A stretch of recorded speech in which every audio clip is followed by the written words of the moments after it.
Thus far, the launch of the Kia Tasman Ute in Australia has been headlined by the flagship models, the X Pro and the X Line. In fact, we were testing the X Pro off-road just a few weeks ago.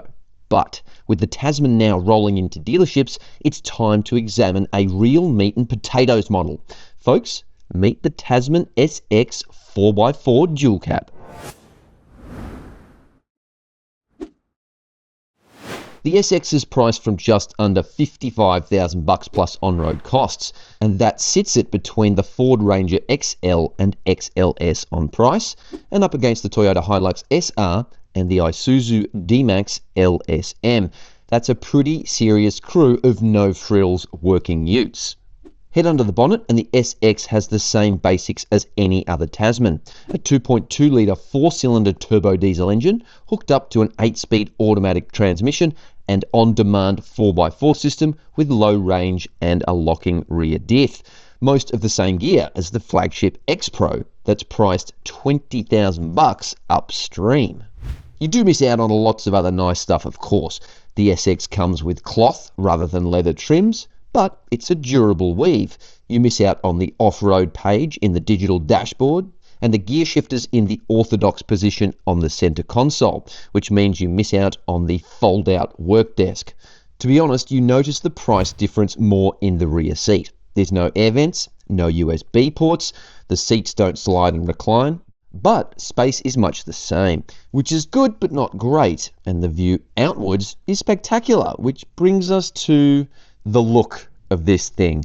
The big windows and slab sides are sensible, if not fashionable. The funky eyebrows over the wheels are a bit of a problem, although you can make them body colour with a couple of paint options. But really, the big thing is this front end.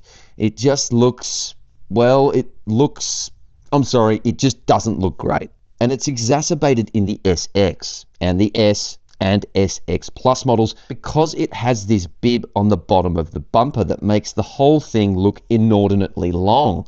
The X models get a tucked away bumper for off-roading, but that also means they don't get an ANCAP rating. Only the models with the big bib get 5 ANCAP stars.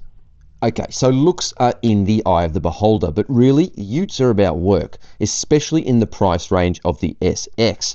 So the good news here is that you get a big cargo box that can fit an Aussie pallet and carry over a tonne, or under a tonne to qualify for a novated lease if you so desire. And like every other Tasman, the SX can tow 3,500 kilograms braked, and it has a 475 kilogram payload left over for you and your stuff. Not the best, far from the worst.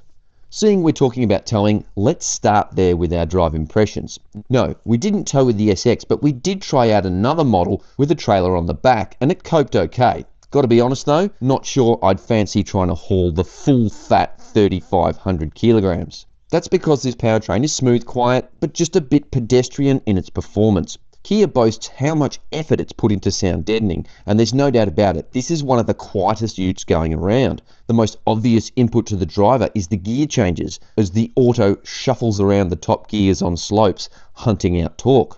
There's been a huge Aussie influence on the Tasman's ride and handling, and the result is a vehicle that, while still very much a leaf spring live rear axle ute, has also been tailored to keep the shimmy and shake on corrugations very subdued. Not extinguished, but certainly smoothed over.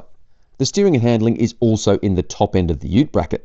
It's got heavy steering that requires some effort, and there's a tendency to tilt and roll in corners, but it feels more secure and predictable in the cabin than it does watching from the outside. So while the big sales and early adopters have been going for the Kia Tasman X Pro and X Line Hero models, as time goes on, it's going to be core Tasman models led by the SX that determine how successful it will be. At first taste, we like the driving experience, love the cabin presentation, but struggle with the exterior. But hey, if you're driving it, at least you don't have to look at it.